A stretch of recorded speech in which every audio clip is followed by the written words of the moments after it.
Ini kita sudah ada di segmen Create Up. Saat pandemi, terdapat satu tanaman yang banyak dicari masyarakat. Nama tanaman itu adalah daun kelor. Ya, tanaman dengan nama latin Moringa oleifera ini memiliki segudang manfaat. Salah satunya adalah meningkatkan imunitas tubuh.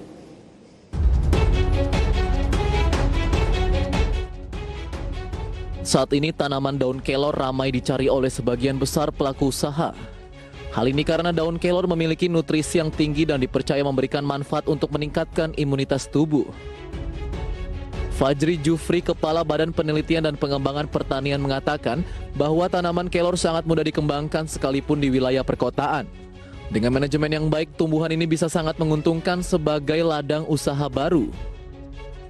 Badan Penelitian dan Pengembangan Pertanian telah lama melakukan penelitian terkait kandungan nutrisi pada daun kelor yang telah memberikan manfaat mengatasi anemia pada anak-anak dan ibu hamil.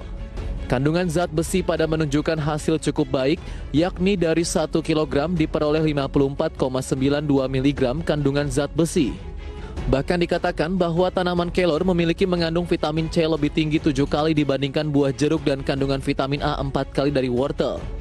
Kemudian kandungan kalium 3 kali dari pisang dan proteinnya 2 kali lebih tinggi dari yogurt atau sebutir telur. Produk dengan kandungan Moringa oleifera juga sudah banyak bermunculan di toko daring dengan berbagai bentuk. Harga daun kelor dalam bentuk kapsul dibanderol dengan harga mulai dari Rp40.000 hingga Rp150.000 per kemasan. Bagaimana peluang produk berbahan dasar daun kelor? Simak ulasannya hanya di Create Up.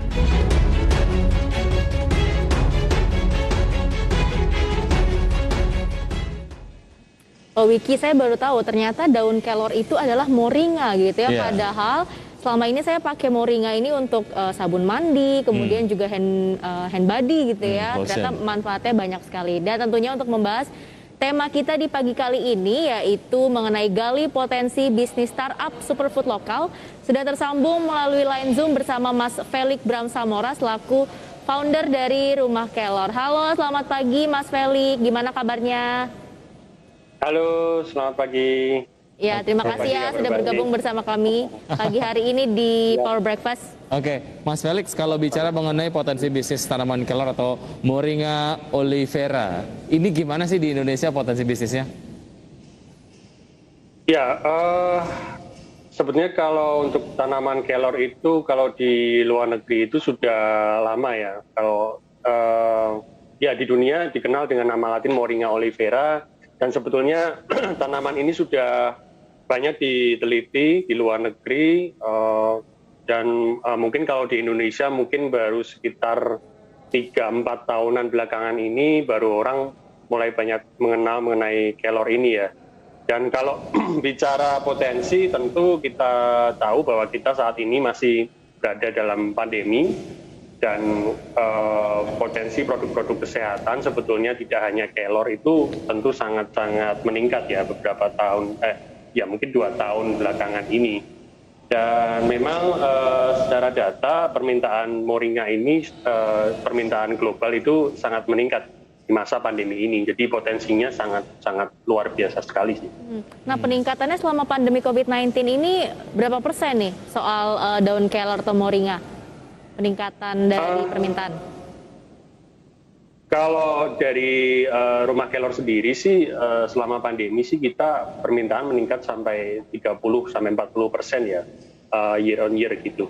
Jadi mungkin karena mungkin ada persaingan juga dalam dunia produk kesehatan, tapi saya yakin sih untuk permintaan global untuk daun kelor ini lebih dari itu sebetulnya. Cuman kalau di internal kami sih kami meningkat sebesar 30% selama pandemi. Oke. Jadi peningkatannya cukup signifikan sebetulnya ya pada saat masuk pandemi. Oke, kalau bicara mengenai tingkat edukasi lah dari masyarakat sendiri mengenai manfaat dari moringa ini, Mas Felix, sejauh mana masyarakat menyadari value dari produk ini sehingga masyarakat semakin meningkat kebutuhannya? Ya, untuk edukasi memang itu yang menjadi tantangan kami gitu ya selama ini, karena memang untuk daun kelor sendiri di Indonesia itu belum banyak dikenal gitu. Malah orang, saya kan sering pameran-pameran gitu ya, malah orang taunya, oh kelor ya untuk ngusir setan gitu ya. Karena kalau di Pulau Jawa ini kan ada kepercayaan bahwa kelor ini adalah tanaman mistis gitu ya. Untuk ngusir setan lah, untuk mengelunturkan susuk lah.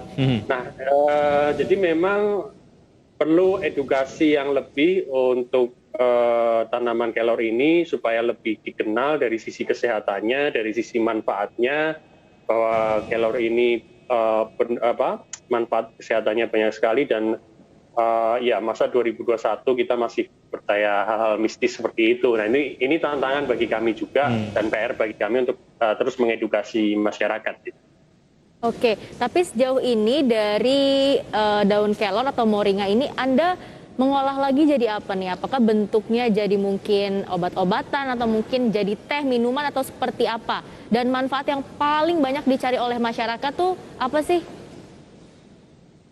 Ya, sebetulnya tanaman kelor ini adalah tanaman yang sangat versatile ya, dalam arti bisa diolah jadi apapun gitu. Kalau di rumah kelor sendiri, kami saat ini mengolah dalam bentuk teh celup, teh tubruk, ada kapsul juga, ada powder juga. Tapi sebetulnya kelor ini selain bisa bermanfaat untuk dikonsumsi, dia mempunyai manfaat juga dalam bentuk kosmetik gitu. Jadi mungkin tadi juga disebutkan moringa dalam bentuk sabun, dalam bentuk body soap gitu ya. Nah itu sebetulnya juga karena manfaatnya yang luar biasa, sebetulnya bisa diolah jadi berbagai macam. Tapi memang di rumah kelor kita saat ini ada teh, ada kapsul, dan ada powder, ada serbuk gitu. Ya, masih berbincang bersama Mas Felix Bramsamora, founder dari Rumah Kelor.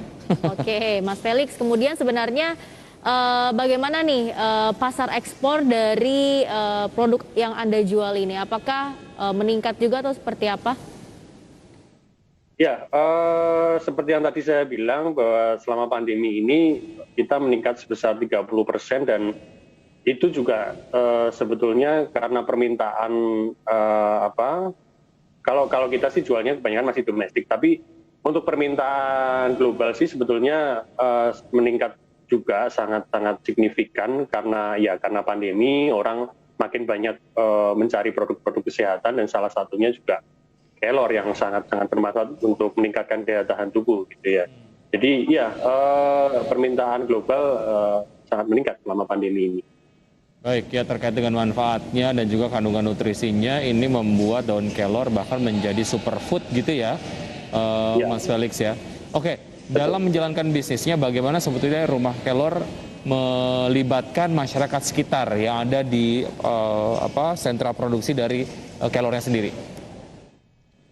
Ya, jadi kita memang kebunnya itu lokasinya di Desa Ngawenombo, Kecamatan Gunduran, Kabupaten Blora. Jadi Kabupaten Blora itu kabupaten yang nggak terlalu besar gitu ya, dan kita memang lokasi kebunnya itu di agak pelosoknya di Desa Ngawenombonya, di mana di situ mungkin untuk tenaga kebunnya, tenaga rorotnya itu memang kita banyak menyerap dari tenaga lokal, terutama untuk tenaga rorotnya itu ya, rorot itu yang memisahkan daun dari ranting, itu kita mengambil ibu-ibu tua yang sudah tidak produktif untuk membantu dalam proses rorot daun kelor itu. Jadi daripada mereka nganggur di rumah, itu kita ajak untuk rorot, jadi bisa dapat tambahan income gitu.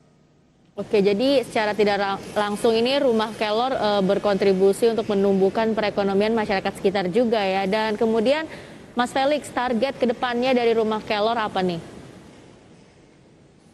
Ya, target selanjutnya sih kita tentu ingin menambah kebun, menambah kapasitas produksi ya, karena memang saya lihat tren kedepannya ini permintaan semakin tinggi, dan kalau untuk pasar ekspor sepertinya untuk kapasitas kami itu belum mencukupi itu. Jadi ya harapannya kita dapat semakin memperluas produksi, dan juga tentunya dengan semakin memperluas produksi kita dapat menyerap tenaga kerja lebih banyak lagi dan berdampak lebih luas lagi gitu.